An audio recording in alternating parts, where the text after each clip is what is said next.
I'm an intensivist and internal medicine consultant at the National Guard. It will be my honor today to be moderating this interesting session, part of the Simulation Week organized by the Saudi Society of Simulation. Without further delay, let me start by introducing our guest, Dr. Syed Jamil. Dr. Syed Jamil, within a very short notice, he kindly agreed to participate in our session today as a replacement for Mrs. Sama, who had to cancel her session due to unforeseen circumstances. So we would like to thank you very much, Dr. Syed, for this kind gesture. A little bit of background about Dr. Syed. He's the Chief Coordinator of Clinical Simulation and Pediatrics. And he works actually as a consultant in the pediatric departments. He has a very impressive CV, which compromises a lot of training, mainly obtained and conducted in Britain, with special interest in medical education and simulation. So it's our honor to have you today, Dr. Syed, and we are very keen on listening to what you're gonna enhance our knowledge with today. Please, the mic is yours and go ahead. Thank you, Sarah, and thank you, Saudi Society for Simulation in Healthcare, for giving me this opportunity. And as Sarah mentioned, it's like a, I would say, last-minute plan to do this presentation. But I'm glad I've got this opportunity to share you with our experience in the Riyadh Clinical Simulation Center. So without any further ado, I'm gonna go to the presentation. I think Sarah has done a comprehensive introduction of myself. And during the presentation, I'm gonna introduce you with the Riyadh Clinical Simulation Center as well. So the goal of my presentation is today that the session will provide you an overview of how to integrate simulation in undergraduate medical program through a personal and a practical experience. So objective of my session will be that by the end of the day or by the end of the session, you should be able to describe the process of establishing a simulation program.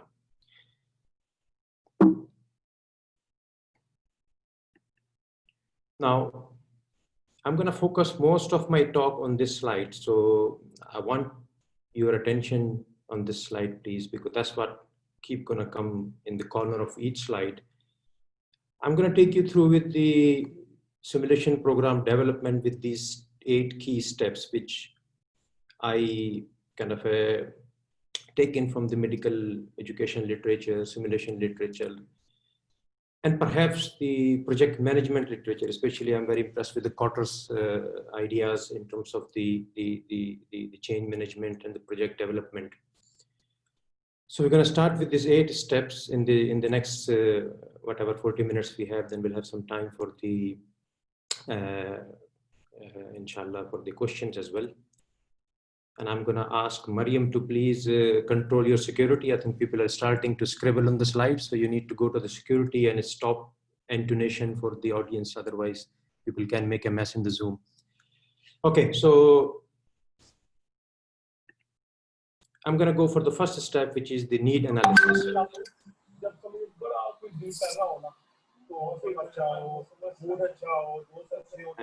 request the organizer to please don't allow people to unmute themselves till we finish the session. In the end of the session, if you want them to ask questions, then you can unmute them. But at the moment, please go to the security setting and take this opportunity away for the time being from the audience to open their mic. Okay, so let's go for the first step, which is the need analysis. And probably this is the most important step in the beginning of establishing any education program. And our focus today is the simulation program. So what is need analysis? So the need analysis is basically a gap between the current state and a desired state. So if you trying to establish a simulation program, you need to first see where you are, where you stand, what is your the SWOT analysis, what is your strength, your weaknesses, your opportunities, your threat, and then you try to identify where do you want to see your program to go. And the gap in between these, we call as a need analysis. So you need to do this first. So I'm gonna, during the discussion and during the talk, I'm gonna keep sharing my personal experience, reflections, doing the simulation over a few years. People do a knee-jerk response. A lot of people have a kind of a reactionary style. I mean, everybody, simulation is very hit at the moment, to be honest, and you all know that. Everybody wants to do simulation. Everybody impressed with the simulation. But you need to step back. You need to think about, before you start your program, exactly what you're trying to achieve. Simulation is a mode of education. Okay, it is a technology, but you need to decide what exactly you want to achieve through this modality of education in your target audience. So the need analysis is very important. So you identify what exactly your need is, and based on your needs, you design the learning goals, learning objective, and then obviously you need to decide the method of evaluation as well. So what did we do? So we did our need analysis. So I'm going to take you through with the implementation of simulation in the pediatric curriculum. And I'm going to take this as an example to take you through with the steps of how to establish a successful simulation program. So how did we do our need assessment? So we based our need assessment of two key documents, which most of you have if you are any if you belong to any educational setup, whatever, whether you are nursing or allied health or medicine, it doesn't really matter. So first you need to go back to your blog book or your curriculum book or your course book, whatever you call, and you need to look on the objectives of your curriculum, what exactly your curriculum is planning to give to your target audience, and which we did, and I'm going to show you. And the second thing we look when we established this program probably 4 years ago now is the feedback of the target audience. Don't only look what is supposed to be happening, also look what is happening, and that's what we discussed before, need analysis. So ask your students, ask your faculty, what do they feel, what do they perceive, that what is lacking and what we can deliver through this new modality. And so we looked on the students' evaluation reports, we look on curriculum, and this is just an example of showing you the how to. I think I'm going to just pause here to just see whether I can remove this intonation.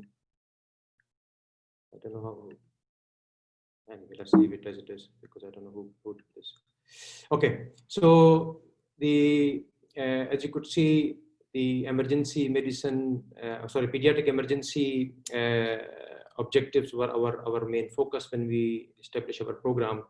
And we look on the objective of the pediatric emergency rotations, what the students supposed to take from them. And we realized, we got a feedback that yes, we place a student in the emergency department, but they have a hit and miss exposure. Some of them are very proactive, some of them are less proactive, some of them have we know that people have a different personality. Some are the introverts, some are the extroverts, some are more proactive. More proactive will get more exposure, less proactive might get not exposure, depend upon the day, depend upon the tutor. So what we realized that there is no kind of a generalization or a standardization to their exposure in the emergency department. And that's what's our need analysis when we develop our program. So we decided, well, look, why don't we, through this simulation activity, we deliver a standardized exposure to the pediatric emergency curriculum, which is already there in our curriculum. And as you could see, I just giving an example that they need to complete a patient history and examination, the patient suffering upper respiratory or lower respiratory problem or neurological problem or a trauma, whatever. And I'm going to go into detail in the next few slides. Okay, so let's move to the program design. So which is your next step after the need analysis. So you've done your need analysis, you identified your need. Now you're developing a program which you're going to use. So how did we do that? So, and what are the key things in the program development? You need to define the goals and learning outcome very clearly. And not only you need to define the goals and learning outcome, you need to match them, or you need to map them with your main subject, your main major curriculum. Let's take another example again. So if we are teaching the student pediatric emergency scenarios or their objective about the pediatric emergency, we need to match them with their broader perspective and the broader outcome, which is the whole pediatric rotation, yeah, or the broader outcome of the pediatric block. Okay, so here is the example of our program. So we actually developed a comprehensive book, as you could see, and Dr. Hazwani, myself, and Dr. Kazaz were involved along with the other people as well, establishing this. And it has everything which you need in terms of what we're discussing here. So the background, introduction, vision, your mission, your goal, your program participants, simulation models, scenarios, and equipment. I mean, that's just to show you. We're going to go in some of these detail probably in next few slides as well. Okay, so that's the overview of the developed program and what the program we're running at the moment. So we have a comprehensive 5-day rotation of the students to simulation center. And these are the students who are 5th year, not the final year of the medical school. They come for the pediatrics for 8 weeks. So out of 8 weeks, we rotate every single student for 1 week in the simulation environment throughout this 8-week rotation to the pediatric. And that's, bear in mind, this is the only rotation they have throughout their MBBS medical program. So what they will do in these 5 days, so we divided this according to our curriculum needs into 5 days, and we cover the 5 different areas of competencies or skills which they need. So take an example. So day 1, they will come to us on Sunday. We will do well, actually, I'm going to talk about it more on the day 1. So day 1, we don't only do a topic, which I'm going to come in a minute. So day 1 is their kind of a first day into the simulation lab. As I mentioned I mean, some of them might have a bit of exposure of simulation. Some of them are completely novice or beginner. They've never seen this stuff. So we do a bit of a introduction to the low fidelities and high fidelities mannequin we have, which I'll show you later on in the slide, to the simulation center itself, the rules and the regulations and the ethical kind of stuff and the safety stuff, which is very important, which you should do with your participant and learners right in the beginning to set some boundaries and criteria. We also introduce them with the equipments, how to use them, how they're gonna use to them, and then we go to the first topic on the day 1, which is about the airway and breathing. Hello. The faculty for that is a trained simulator instructor, and we have a helper from all of our session with a trained simulation technician as well. We use the high fidelity mannequin, and I'm not going to kind of publicize which mannequin do you use, but we use the SimBaby and SimJunior.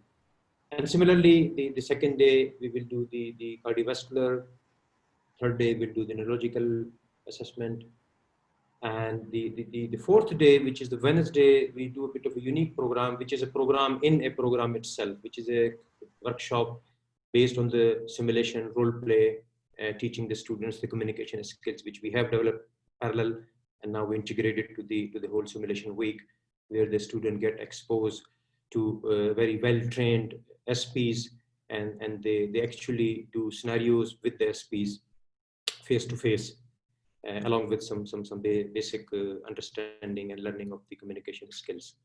And we sum up the Thursday with the pediatric and neonatal resuscitation, where we teach them the NRP and the PALS basic algorithm, which we expect that the student should know at this stage. And again, I'm keep referring this phrase again and again, which is the part of their broader pediatric curriculum.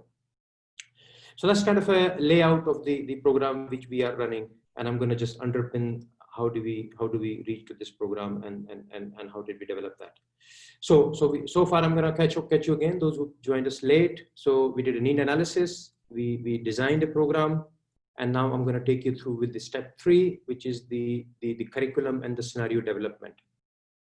So there's a few things I want to share here with you, and again, personal reflection.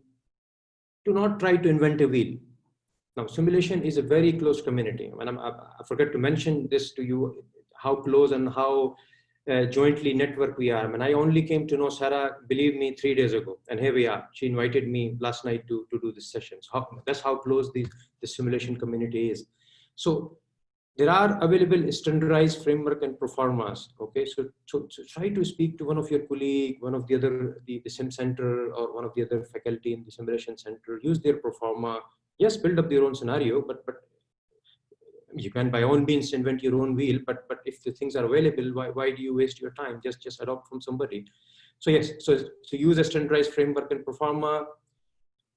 Your scenario should be based on your relevant curriculum outcome. I'm re-emphasizing it again and again. And it should be peer reviewed to ensure that they are clinically appropriate. And again, if you're using somebody else's scenario which already peer reviewed, then it will be easy for you. But if you're creating your own scenario, just make sure that a couple of people review. For example, the scenario we created, myself, Dr. Haswani, Dr. Kazaz, Dr. Ali Shairi, Dr. Halalam, Dr. Naeem. So they're all PICU consultants who have interest. They reviewed the scenario and we jointly run and we improve our scenarios. Okay, so that's the example of our scenarios which we use on the 3 days. As you could see, I'm not going to go into detail. This is just to show you. And that's the template we use. And again, it's showing you the scenario name, the patient details, clear objective, what exactly do you want. And I don't have the whole template to show you. I'm sure most of you are familiar with the templates, that it should have the different phases, whichever phases are the frames which you want to use. And the other thing is it has to be, so yeah, so another important thing is make sure you show this to your technicians or your helper as well. Not only do a scenario building with the faculty, so because they are the one who deliver the scenario with you. So make sure you peer reviewed the scenario with the healthcare simulation technician or staff which are going to help you in the lab. Okay, so which type of mannequin we use, which modality we use. And again, the reason I put this slide, because I mentioned you before, the simulation is a very high-tech environment.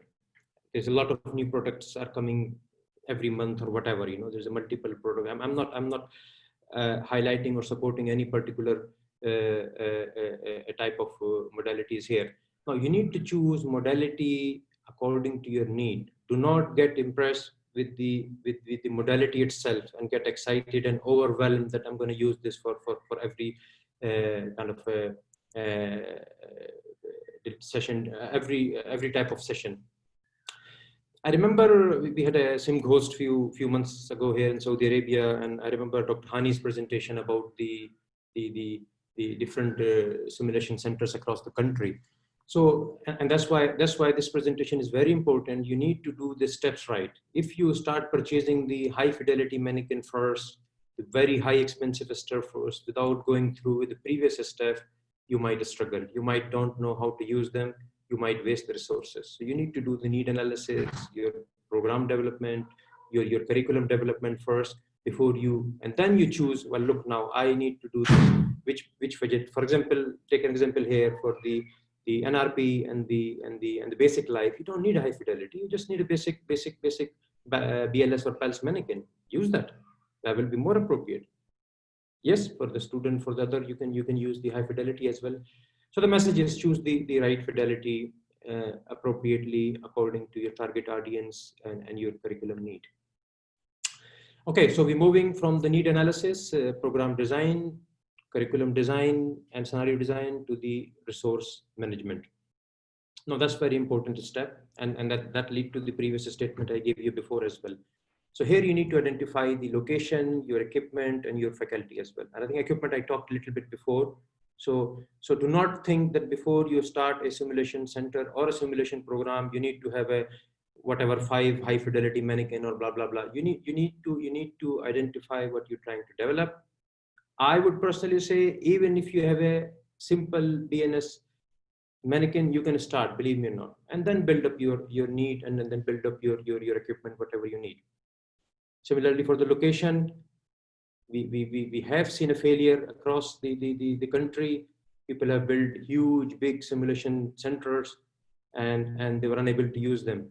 So before you build a huge simulation center, you should have running an established program first, which is more important. And then according to need, you can expand your locations and your facilities in terms of delivery. And faculty is very important. And I'm going to talk about this in the next few slides. So here we go. So now I'm going to introduce you a little bit about our center. So alhamdulillah, we are blessed with this multi-purpose simulation center in our university, King Saud bin Abdulaziz University of Health Sciences. And the center has been running for the past few years successfully. And we are very blessed with the high-tech equipment we have. So we have a multi-floor simulation center. On the ground floor, we have a 10 simulations room.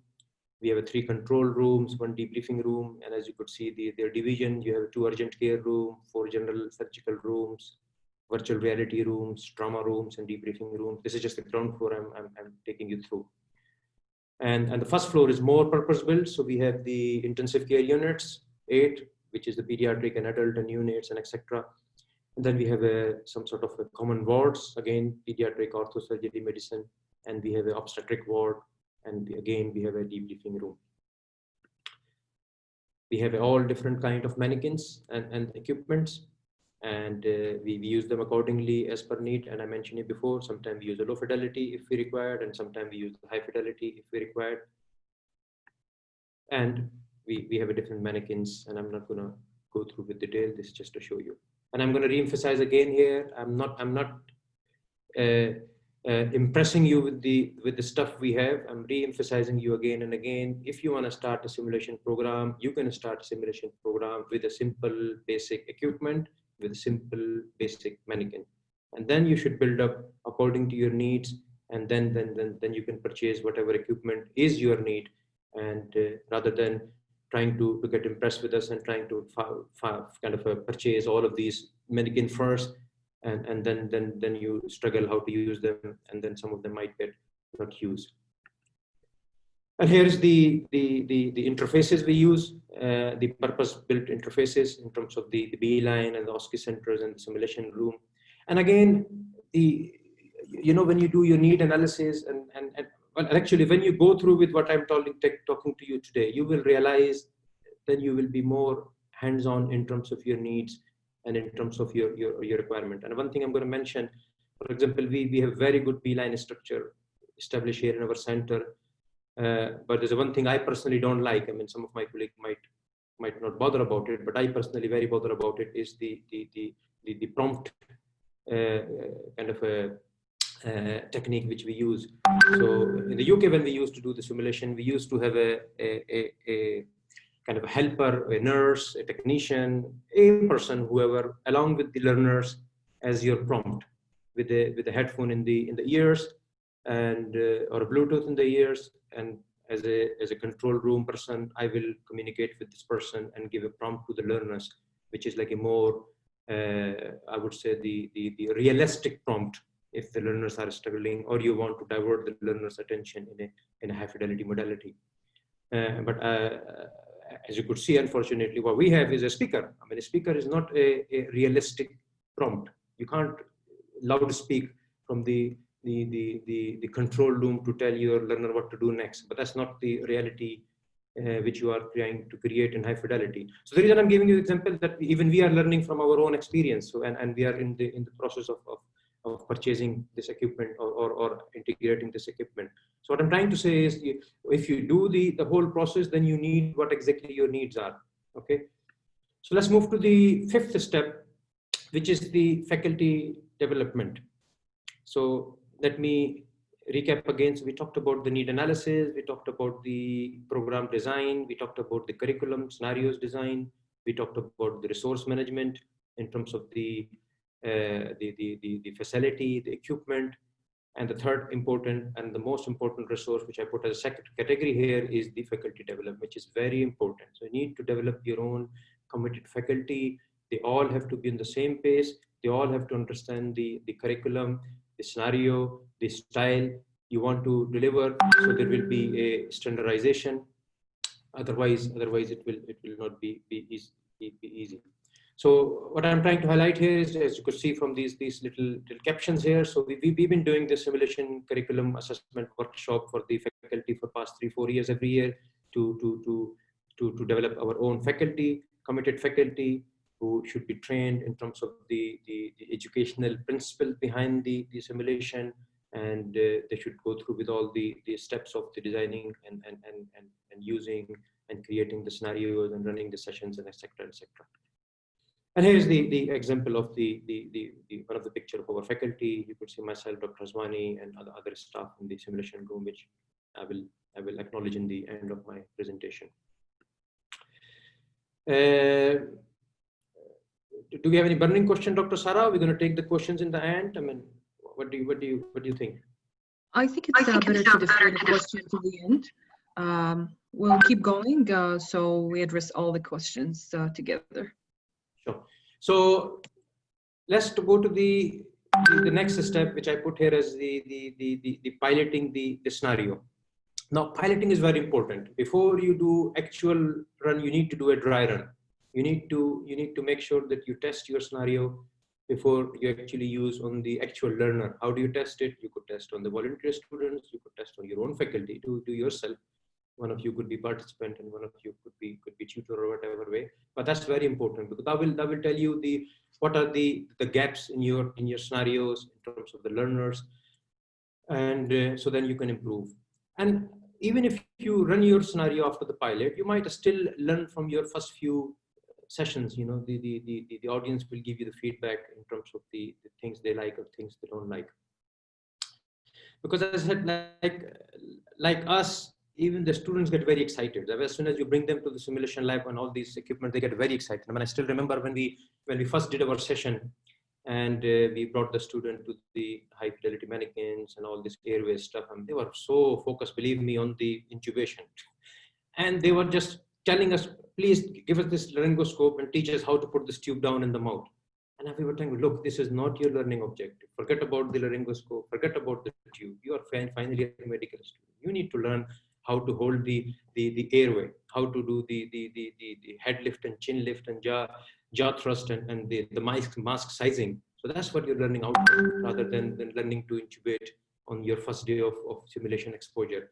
So you need to be very clear and focus in terms of what are you delivering in scenario, and you learn from your example. So what we learn from that example, for example. So next time I stop removing to give them the laryngoscope at all. What I put on the airway session in front of them now is the face mask, maybe the embu bag, and the breathing and the non-breathing oxygen devices, and probably the nasal cannula. So that's what they need to know. I mean, you'll be surprised how little our learners know sometime. I mean, we were shocked when we brought them first time to the cardiovascular scenario. The student of final year or pre-final year cannot distinguish between the butterfly catheter and a cannula and a needle, because unfortunately don't expose to that. They haven't seen.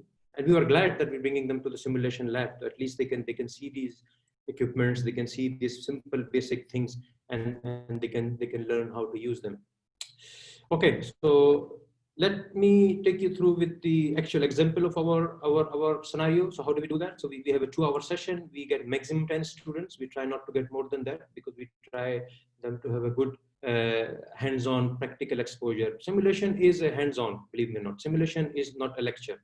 You can't bring huge number in the simulation, because then the purpose will be defeated. So as minimum as your audience in a session is, the maximum exposure they will get. I mean, I know that might not be possible in the current circumstances, or God forbid if situation get worse.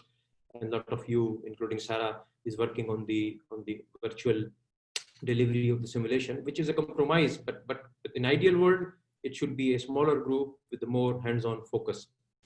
Okay, so what we do? So we give the introduction, then we do 2 or 3 scenarios, and we spend some time on debriefing, which I'm going to go through in the next few slides in a bit more detail.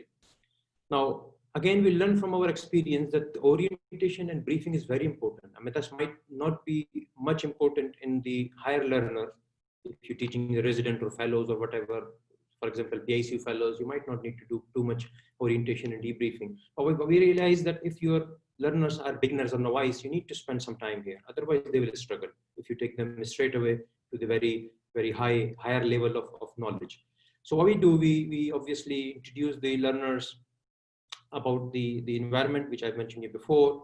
And then actually we we sometime in the, so what I do personally, I use the debriefing room twice. So I start with the briefing in the debriefing room, and then we end up with the debrief room again. So in the first briefing, I take them through about how they're going to assess, what are the common scenarios we're going to discuss, do they know about asthma, do they know about group, if they don't even know about asthma group management, what they're going to do on the mannequin, they're going to do nothing because they have no idea what to do. So you need to give a bit of a kind of a briefing or orientation before, uh, and then obviously you can take them to the mannequins and let them practice through these scenarios. So that means we, you know, the educational learning triangle. So we tend to use all three modalities at the same time in terms of the cognitive, affective, and psychomotor. I mean, that's what I'm telling you in our scenario design, but you can have a different scenario design with covering of one area. But we try to, because we have very limited time, so we try to cover all three the modes of the, or domains of the learning simultaneously in our scenarios, and that's why we put a little bit more focus in terms of the orientation and briefing in the beginning. Then we do the facilitation of the scenario, and as I mentioned you before, we try to give them a prompt and cues, because they are beginners. They need sometimes the prompt and the cues to go forward, otherwise they might stuck at the beginning. And as I already recommended you, that if you haven't used, please try to use a Bluetooth equipment with one of your QR or prompter who should be with the learners, and you control this in the control room, which give you a more realistic fidelity environment than the speaking on the loudest speaker and telling the student, please check the pulse now. Okay, so let's move to the debriefing now. So debriefing is, I'm not going to give a lecture on debriefing. You all know the importance of debriefing. The simulation itself an action. So you expose to the learners to some actions. They might have performed the right action. They might not have performed the right actions. Actually, the debriefing is the learning phase. You bring them back, you sit on the table, now you unpin what we have done. And I'm sure you emphasize on the positive, you identify the gaps. I'm not going to tell you this is not the time to discuss the different debriefing techniques or methods you use. If you have a facility to record and show them and time, please do. It's a very strong stimulus of learning. So if you can video record and kind of replay the video with the selected areas which you probably as a tutor already identified, that's the things I'm going to focus in the debriefing, then it will give a very good recap to the learners. If you don't have a facility of recording, you could still take your notes, sit down, and in non-judgmental way with the idea of exploring their own ideas, you do the debriefing. Okay, so we heading towards the end of our presentation. So the evaluation and feedback is very important.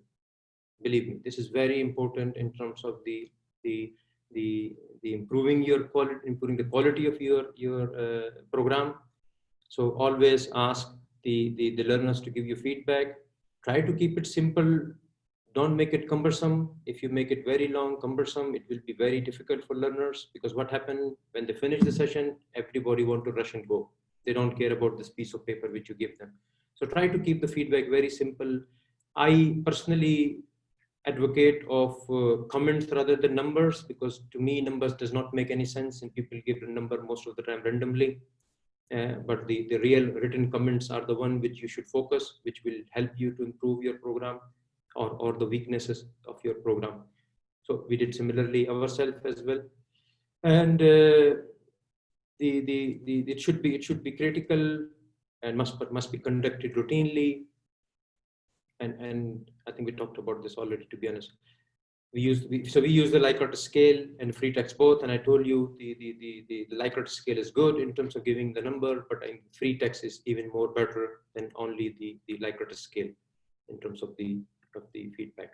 And here the feedback which we use. So we have two feedback, one for the evaluation of the tutor and the one for the evaluation of the session. And as you could see, there's a lot of free text boxes here with the less or very minimum tick boxes for the student to give us some real and genuine feedback, what we can improve in our scenario or session run or even faculty as well. Okay, so the last step is the rolling out and the consistency, and that's very, very important. I'm going to re-emphasize this again here, that as I mentioned you before, that it's like in every new technology, you know what I mean, the Apple boss does the presentation of the new iPhone and everybody rush to the Jareer and try to get the new Apple the next morning, which is fair enough. I mean, I don't mind. I mean, some people like that. But I think what is more important is the consistency. So you need to make sure that whatever you do consistently. When I'm going to use the one of the Prophet Muhammad, peace be upon him, saying, and I'm sure my Arabic colleague can appreciate this, the ahabbul a'malu adwamuha wa in kalla, that you do the small act of goodness, but you do persistently. So that's the message here. So you start with a small simulation program, but do consistently. Don't do a knee-jerk response. So take an example. So please do not, it's not a criticism, okay? Don't take personally. So don't only do something when the World Simulation Week happening. Do whatever you want to do consistently, okay? Not only for 1 week show off or for the media purpose. So that's the one message I'm gonna conclude here. And I'm gonna share you another hadith, another saying from the Prophet, peace be upon him, which is the khairun nas ma yanfa'un nas. Now, do things for the wider community, please. Do not do things for your personal sake. You will get a benefit anyway. Do not do things, I mean, God forbid, we don't want to do this to highlight Dr. Jamil here today in front of you that we did a good job or he did a good job. No, we want our students to learn. We want our program to be successful. We want quality improvement. We want patient safety. The whole idea of the simulation is quality improvement and patient safety. If our program not improving the quality, not improving the patient safety, it's a failure. Regardless of whatever publicity you have, you publish 5 articles, you presented on 5 conferences. If it is ground level, you have not improved anything. That's kind of a meaningless for me, to be honest. At least that's what my opinion is. So the message is, whatever you do, whatever you decide, do with the consistency. Keep reviewing your program. Keep checking, is it filling the purpose? Is it fit for the purpose? Is it doing the job what it's supposed to do? And I'm going to show you this with our experience, that despite that we started this 4 years ago, believe me, we are religiously doing these 5 sessions for a week of simulation for pediatric block for about 300 students each year, which is roughly about 160 sessions we deliver each year. Regardless, I mean, the COVID, I mean, luckily we have finished when the COVID came and the Ramadan and the summer holiday. We did not have any students group, and as soon as the situation improved, we restarted again. We adopted ourselves according to needs. So, and as I mentioned, Dr. Sarah is working on the virtual simulation kind of a concept. God forbid, in case we need to go to virtual, but currently we allow face-to-face. We implemented our program again. So all of the students who are coming to the pediatric, having whole week of simulation, right from the 30th August, when the officially Ministry of Education and Health allowed the student to go to the practical areas, hospitals or labs. And even you were surprised that we were not allowed to go to the college for some safety reasons. Believe me, as I mentioned you before, it's not a high fidelity or high tech environment. We used a small room, thanks to Dr. Hazwani and PICU team, which is the small old PICU simulation room, with 5 students, and delivered the same session twice, 5 because of the COVID safety point of view, and we delivered the same curriculum. So the emphasis here is the consistency. You need to design your program with the consistency. Don't just do courses only. You know what I mean? We did a course, khalas, 1 course, 1 year. Fine. I mean, if you're a postgraduate center, you might do courses. I have no objection with the courses. I'm going to show you some courses we do as well ourselves. But try a consistent program, whichever area you are. If you are nursing, see your curriculum, see how you can integrate the same sessions. Physiotherapist, respiratory therapist. I'm sure we have every walk of medical life today. in the society platform. So according to your need, design your curriculum but make it persistent. And reinforce with the other learning method. We call this the triangulation. So you hear this word in medical education, the triangulation or the trajectory. So you reinforce the learning through the other methods. So we actually introduce a developmental portfolio for students at the same time for the learning in the simulation lab. So what they learn from the simulation lab, they go back to the actual emergency department and then they fill this learning portfolio to tick box the same thing which we have seen there. So try to use the other method to triangulate the learning. And as I mentioned we do the courses as well, and I'm going to show you some pictures of our epics and focus courses which we run before the COVID, and the last course was cancelled because of the COVID.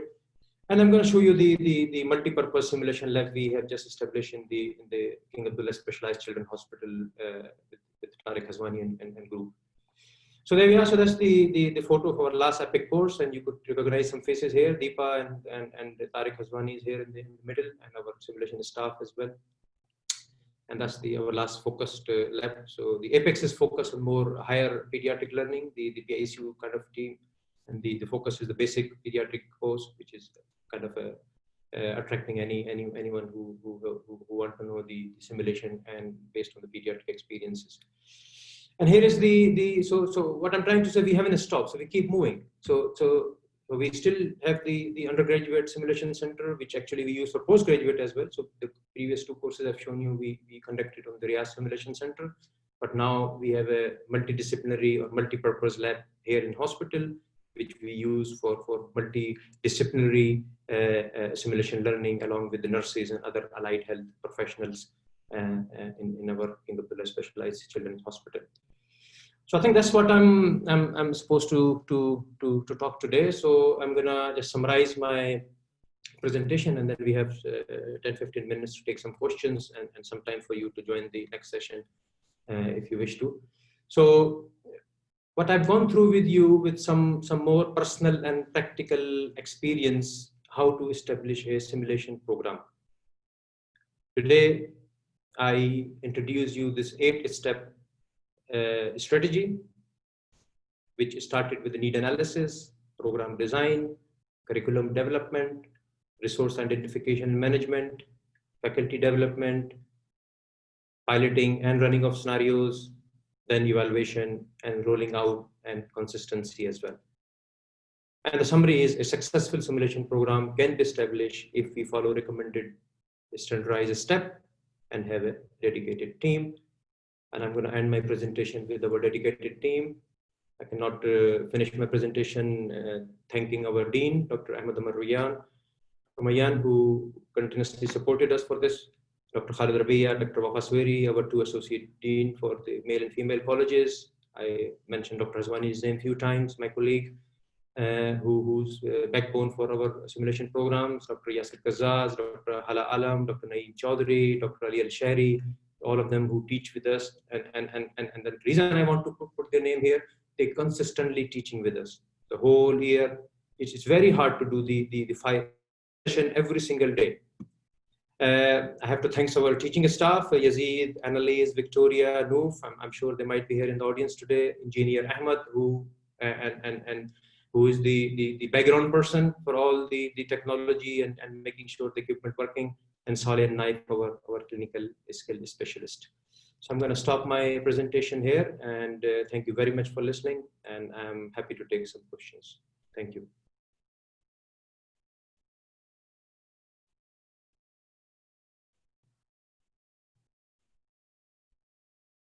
Over to you, Dr. Sara. Are you here?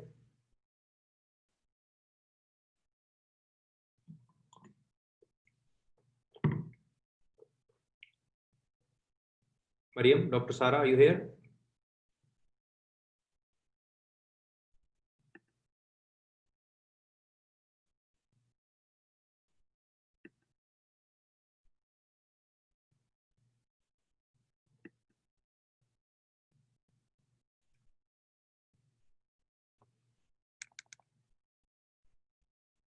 Can you hear me? Hello?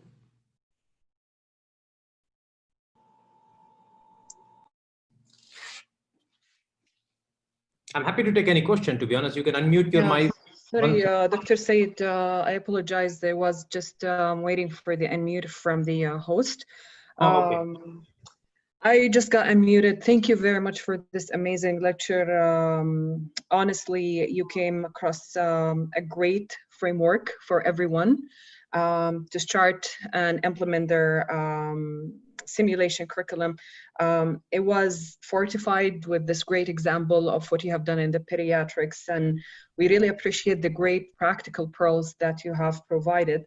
If you don't mind, I would like to ask you a question about how did you actually obtain and maintain the buy-in from your department? My understanding is that you're running huge numbers of sessions per year, and that requires a lot of collaboration and cooperation. So this actually had been reported by a lot of participants as being the biggest challenge to maintain an ongoing simulation program. So if you could share with us some of your pearls in that domain. Yeah, thanks, Sarah. So yeah, I mean, as I mentioned you before, I think if a product come from the participant or the developers, it will be more successful rather than a product which will be enforced.